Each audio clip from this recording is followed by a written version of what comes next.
We'll be holding a protest at City Hall tomorrow at 1:30 and ask for your support if you're into saving our park. There's also a Parks and Recreation meeting at TCC Thursday morning at 7 a.m., which will be holding a recommendation for the Lorne Street Parkade as well as an expansion of more of our parkland for the 2141 Railway Museum. If you can, make it out to this meeting, it would be greatly appreciated. It seems to me that it's time for our council to stand up and take a stand, not only for the environment, but for the residents of Kamloops. This is not wanted by the residents of Kamloops. This is about business, plain and simple. Tomorrow, 1:30 at City Hall, we'll be protesting and hope to see you there. Thank you.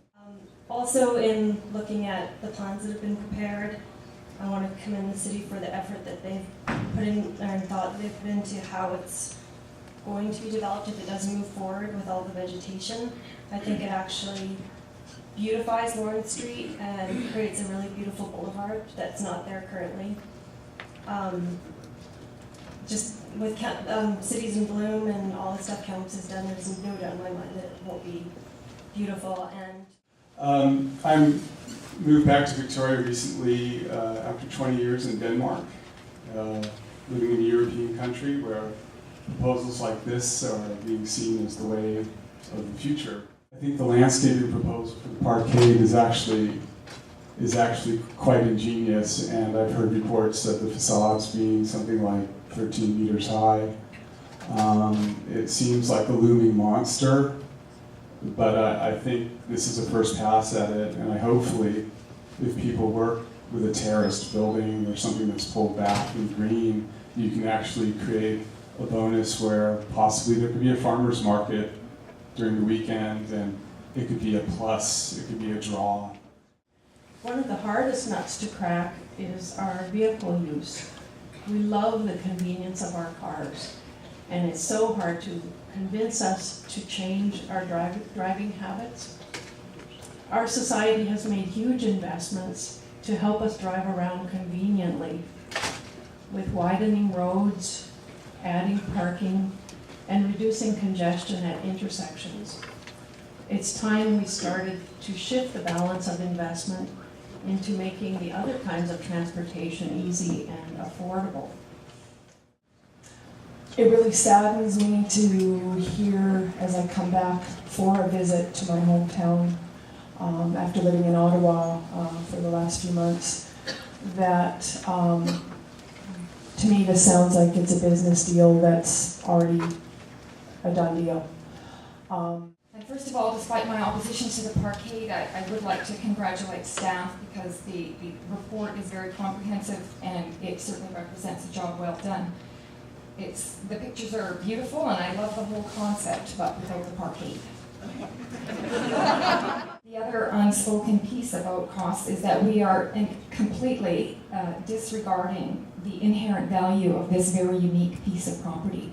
Yes, it's a parking lot now, but it is the only piece of property in our entire city that could be used for a future significant expansion of Riverside Park. There's nothing else in town that could fulfill that function.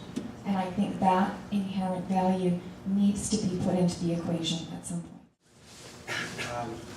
Our green space is under attack now, has been in the past, and likely will be in the future. It's the last of the good stuff that's out there in not only this community, but all communities. And it's my belief changes to our green space should only be made to enhance the green space. If it's not park-related, forget it. The proposed Parkade fails to meet that test miserably.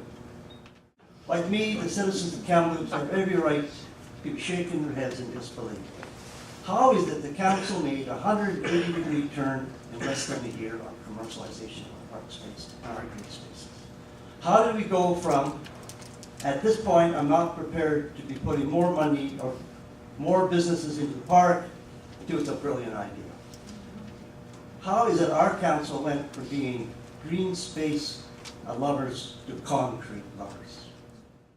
I understand why you guys want to do the park install and everything because it may look pretty, but I don't honestly think it's a good idea because in school we are taught about our environment, do what we can basically, just because the world might not be here in like 50 years. You never know, because we're just killing the environment.